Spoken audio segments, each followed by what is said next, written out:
อัปเดตสถานการณ์ในช่วงเวลา10 โมงครึ่งเนาะ10 โมง 34 นาทีของวันที่20 เดือน 8 2026ตอนนี้สภาพการน้ำก็ถือว่าขึ้นมาแห้งมาไวพอสมควรเนาะเพราะว่ามือเช้านี่เฮาได้ไปไล่สุดอยู่ปู๊น้ำบ่ทันมาเดี๋ยวนี้ถือว่าน้ำใกล้ห่างบังไฟแล้วเดี๋ยวนี้เนาะห่อเทือนพอออกค่ำแล้ว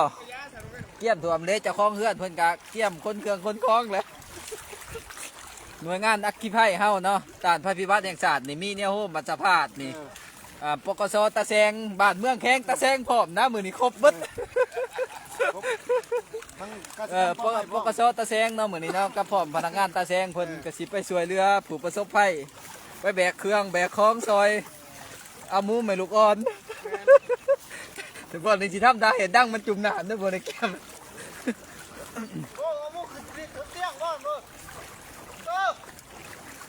อัปเดตสถานการณ์เนาะเบิ่งเด้อผู้ใดอยากเบิ่งอยากส้มเด้อเพราะว่าสัญญาณกับบ่ค่อยแห้งปานใด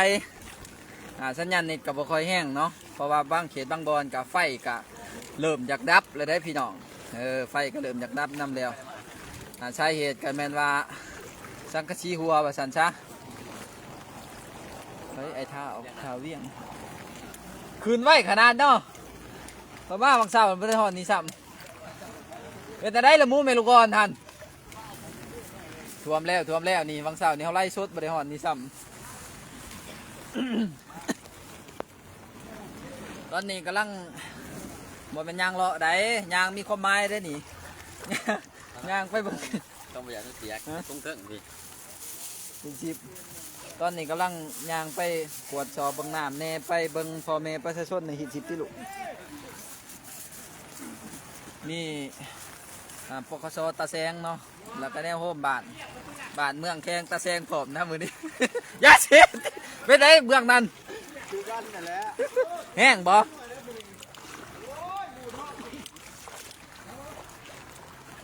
มีบ้านเมืองแข้งตะแซงผมมือนี้อัปเดตโอ้โหบุญเรือถากูนี่ยังวะได้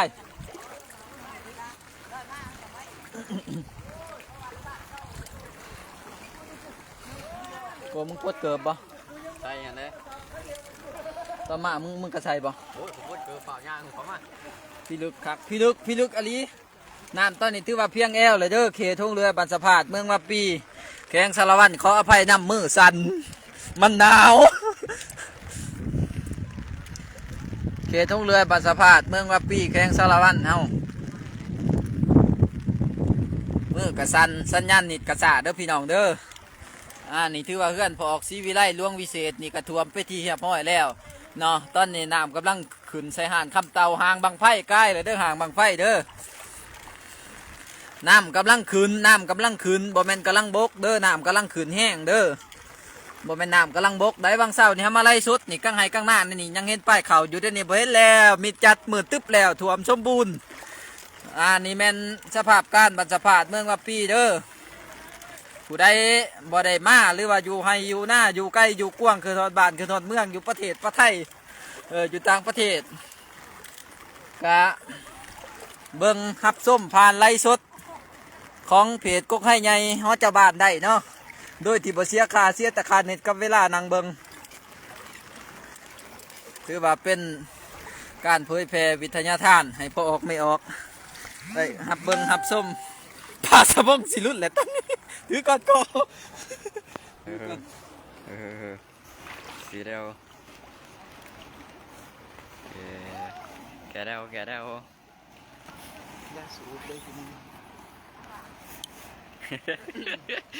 ไปนะFC เสือสีชมพูเด้อครับว่าหม้อไอ้บ่ไอ้ต้นท่วมอลีเด้อจานสุกเอ้ยมันได้ท่วมลิ้นได้นี่เนาะสีสัมผัสพวกมาแต่ทางหน้าสภาพการเป็นจะได้พวกนี้จักประสบภัยจักไปหาอาจิรอตักแตน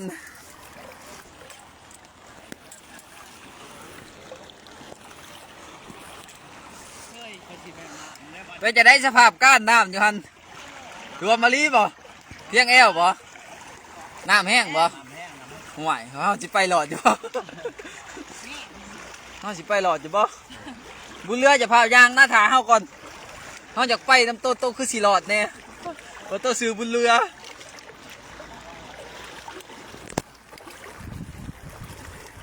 บ่ได้ย่านปิ้งเดี๋ยวนี้ย่านแต่ปิ้วปิ้งหันบ่ย่านสภาพการอยู่ที่บ้านสะพาดเมืองว่าปีแข้งสารวัตรอันนี้แม่นบุงเด้ออันนี้แม่นเขตบุงบ้านสะพาดเนาะเฮาบ้านสะพาดก็คือสิหูทางออกของเรือบ้านสะพาดทางออกของเรือทางออกเต้าทานทางออกของเรือทางออกเต้าทานทางออกใส่บันนาวานะพดตานทางแก่งเนาะถือว่าผ่านทางนี้แต่ตอนนี้น้ำนี้ท่วมแห้งแล้วเนาะก็ถือว่ารถจักรรถใหญ่ไปบ่ได้สิกล้าไปในพวกคนยางกับหน่วยงานกาใต้นี่ไปพวกทีมกาใต้ได้ตัวนี้นี่กำลังเห็ดทางได้ประมาณ2-3 เดือนเนาะก็เลยว่าน้ำมาท่วมซ้ำ ก็ลายผักสวนวังเสาเพิ่นก็ลงมาเบิงเนาะผู้ใดประสบภัยก็แซดผ่านเพจไดเดอร์เพิ่นมีหน่วยงานเพิ่นไปเบิงเพิ่นมีไอ้น้องป้องกันชาติขันเมืองเพิ่นมีเรือจักรเลาะเลยอยู่เนาะก็ถือว่าปลอดภัยอยู่ดอกชีวิตทรัพย์สินก็คือสิเอาได้อยู่บักแม็กบ่อันนี้มึงสิไปใช่ไหม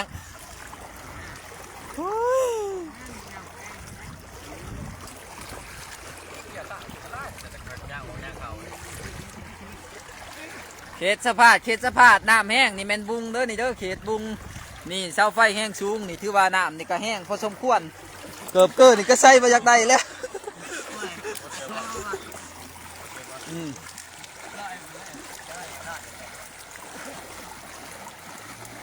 กำลังเป็นผู้ประสบภัยโกงับไม่อายนะโกงับบ่งับรถเนาะกำลังเป็นผู้ประสบภัยเด้ออันนี้เขาก็มากับทีมงานกาใต้เขาเนาะเล็กหน่อยฝ้ายางนี่ก็บ่เป็นยางได้พี่น้องยางไปออกเมื่อเพื่อนเมเจ้าหน่อยสิว่าเป็นภาพไปเจ้าคือประยุวัดอยู่ว่าขออภัยนำเนาะพี่น้องเนาะกลับมาสู่ไลฟ์สดเนาะคือเก่าวางยานี่มีคนโทรหาคัดจังหวะน้อยหนึ่งมันแห้งอะไรได้เนาะมันบริแห้งลิ้นได้นี่ น้ำกำลังมาเด้อพี่น้องเด้อบ่แม่นน้ำบกแต่น้ำกำลังมาได้นี่ได้พี่น้องสารวัตรเพิ่นว่าน้ำบกบกอยู่สารวัตรเขตเมืองว่าปีนี่สงสัยมันกำลังมาสั่นยานน้ำมันกำลังขึ้นรถโดยสารมาแต่สารวัตรเนี่ยผู้ที่10 โมงครึ่งรถโดยสารฮอดบ้านสะพาดนี่น้ำก็ฮอดบ้านสะพาดนี่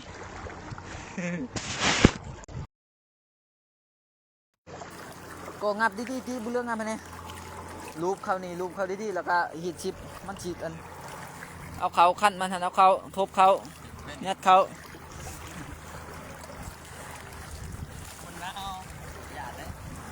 สัญญาณเน็ตกระสาเด้อมาเขตท่องเรือนี่มันว่าสัญญาณเน็ตสาเราได้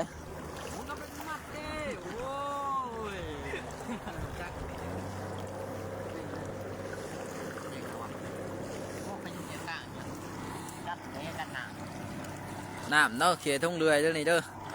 เขตน้ำไม่ออกแก้วอุรอน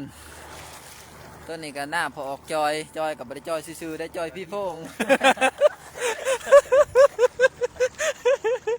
เด็กหน่อยเฉลียวหนูจักขวบเว้ยน้ำท่วมเขตท่องเรือบ้านสะพาดนี่น้ำท่วมนี่ไปบ่ได้แล้วนี่มาพิตี้โกมาพิตี้สิเห็นความหลินนะฮันแห้งๆนะฮันเขายังปิ้วเขาก็แก่บูแน่นวะทำไมอย่างนั้นวะเราเขาก็แก่กันถูกน้ำท่วมสัญญาณเน็ตกระจักซ่าในเด้อพี่น้องเด้อน้ำท่วมเขตสะพาดเมืองว่าปีแข้งสารวัตรไห้หน้าเฮือนซ่านหัวสวนง้อควายไปเขาถือว่าอยู่พื้นน้ำจมลิบเรียบร้อย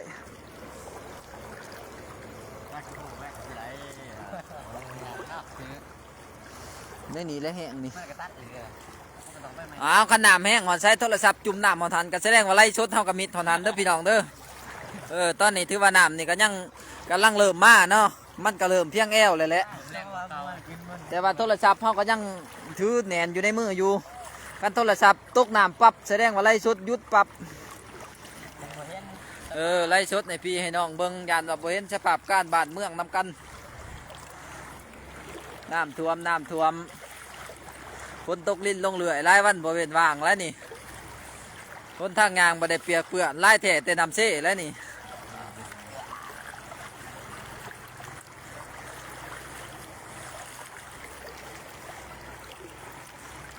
น้ำท่วมนมัสการเด้อขน่อยครูบาอาจารย์เข้ามาเบิ่งเจริญพรสบายดีพอออก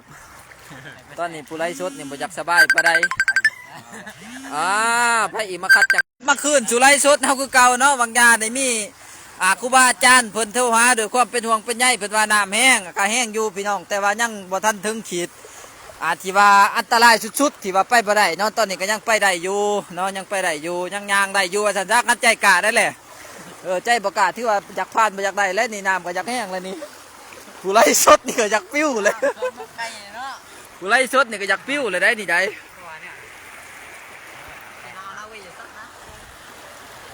สภาพการบ้านเมืองเฮาเนาะเขตบ้านสะพานเมืองว่าปีแข้งสารวันต้นนี่ถือว่าน้ำหลายน้ำแต่แกงพี่น้องนี่แหละเพิ่นว่าความคิดฮอดฝนตกกะแขงน้ำแต่แกงก็ลอยไปหา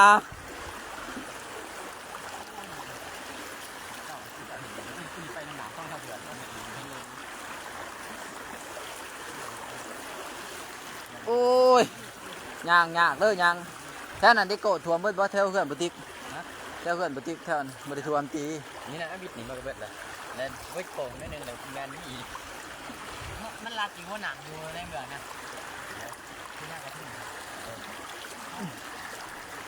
อันนี้เขาเอิ่นว่าห้องเรือเด้อนี่เด้อค้อนห้องเรือเด้อนี่คือว่ายังแห้งอยู่น้ำเนาะค้อนน้องกระพังนี่เขาเอิ่นค้อนน้องกระพังนี่น้ำแห้งพี่น้องน้ำแห้งผู้หญิงผู้ชายแม่ม่านแม่ลูกอ่อนนี่ถือว่าไปบ่อยากได้และกันบอกแห้งๆค่ะเนาะไปได้แต่ห่างไปได้แต่ผู้ใหญ่ๆว่าสันซะผู้บ่าวครึ่งคังเนี่ย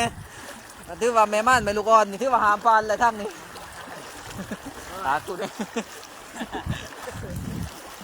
เมื่อเดี๋ยวยางน้ำแกงมันคือจะยางซื้อๆเลย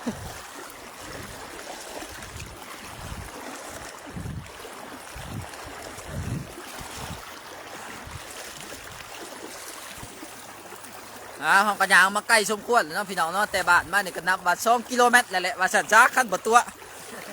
บนแทกจักเชือนะอันนี้ก็เป็นเฮือนชานของผู้ประสบภัยเนาะถือว่าน้ำนี่ก็ครึ่งมอสิฮอดหลังคาเฮือนเพิ่นแหละเนาะนี่เพิ่นกันนี้เบิ่แหละคนดีผีผอมกันนี้เบิ่แหละทั้งคนทั้งพี่ก็คือสิบ่มีไผอยู่เฮือนเพราะคนแหละบัดนี้แม่ม่านแม่ลูกอ่อนผู้เฒ่าเด็กน้อยหมู่เอานี้เบิ่แหละตอนนี้ไม่โอ้เขาเรียกว่าป้าไผหันเสือสีบัวไผฮะบัวไผโอ้ว่าสื่อตุ๋ยเนี่ยสื่อติ๊บบ้านเมืองแข้งตะแซงขอบเขาจะว่าโอ้ยเมื่อยดิเรียบร้อยใช่เลยตอกแล้วเอาแต่หัวรถนี่เนาะบัตโต้รถเพิ่นบ่เอาน่ะคือบ่เอาไปเบิดคือบ่เอาใส่หางมันก็หลักขับไป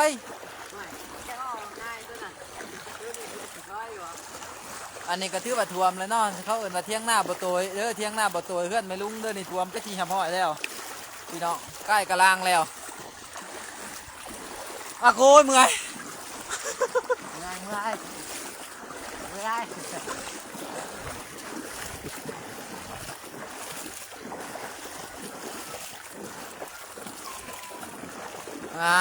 คนไปเบิดผันยังปะมาอยู่ไปตีเลือดเจ้าเลือดไปแต่ปะแต่มาอยู่โอ้ยขอบใจละเอาใหม่มาในน้ำแม็กขันนะทำไมห้าหัวนี่ตัวก้มๆนี่เอามาประชองอันหรือเอาอันหนึ่งก็ได้เอามาประชองอะไรสิซักน้ำเอาตัวก้มเด้อหันเอาต้นมันนอนอยู่ตัวลุมมันเอามาได้การโอ้ยนี่ให้หน้าพ่อแม่พี่น้องไปส้นเฮือนชานบ้านช่องรวมเรียบร้อย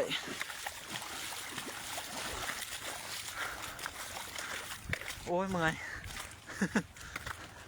นี่ห้องเรือยนี่ถือว่าเขาหอห้องเรือยเลยเด้อนี่เด้อกูได้เลี้ยงงัวเลี้ยงควายห้องเรือยหนึ่งก็กล้าเกี้ยมเด้อมาเคียนงัวเคียนควายเด้อเจ้าในควายดั้งจุ่มน้ำมาได้อนี่เมนเทือนเมออกจอยบ่ลูกพอออกติ๊กเนี่ยก็ขึ้นแล้วนี่เรียบพื้นกระลางแลบๆแล้วนี่ในบ้านท่วมบ่เนี่ยในบ้านบ่ท่านท่วมเด้อท่วมแต่ในนอกบ้านนี่เพื่อนไม่ปูดนี่ถือว่าเรียบร้อยแล้วเพิ่นกันนี้แล้วเนาะตอนนี้เนาะปานนี้นี่ก็ถือว่าบ่มีหมองขี้หมองเหี่ยวแล้วนี่น้ำท่วมไปเลยนี่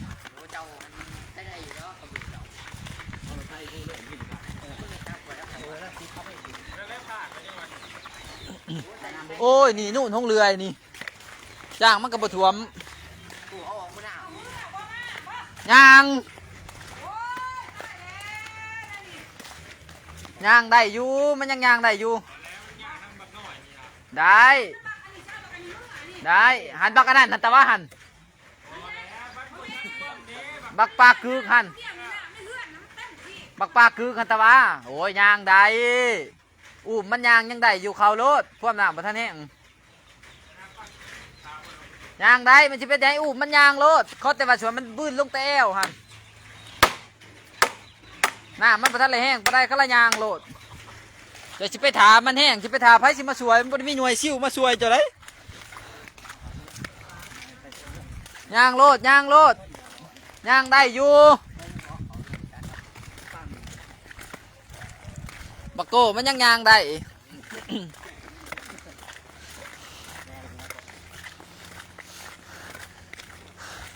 พัทยานลานเจ็บใหญ่พอแห้งอ่องอยู่ก็ยังไข่จะมัน6-7บ่ได้มันบ่8 ปีหรอบ่7 ปีหรอบ่บักอะไรหันบักปลาคือเพื่อนหัน6-7 ปีแล้วแหละเนาะแต่ว่ายังอันนั้นอยู่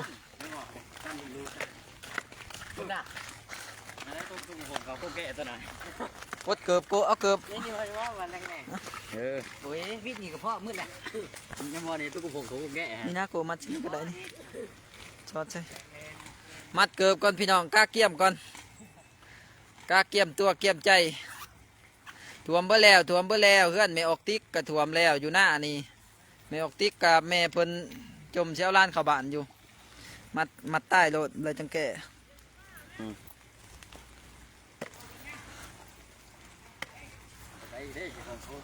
คือว่าเขามีการกล้าเกี่ยมเนาะมัดเกือบมัดเกอร์คักแน่เอาไล่สดยุดหอใช้กระเชียวหันเด้อพี่น้องเด้อเอายุดก่อนเด้อเพราะว่าน้ำมันแห้งเนาะสิยุดไล่สดก่อนย่านโทรศัพท์ตกน้ำย่านสิบประทายต่อไปมือหนาเอาหยุดก่อนหยุดไล่สด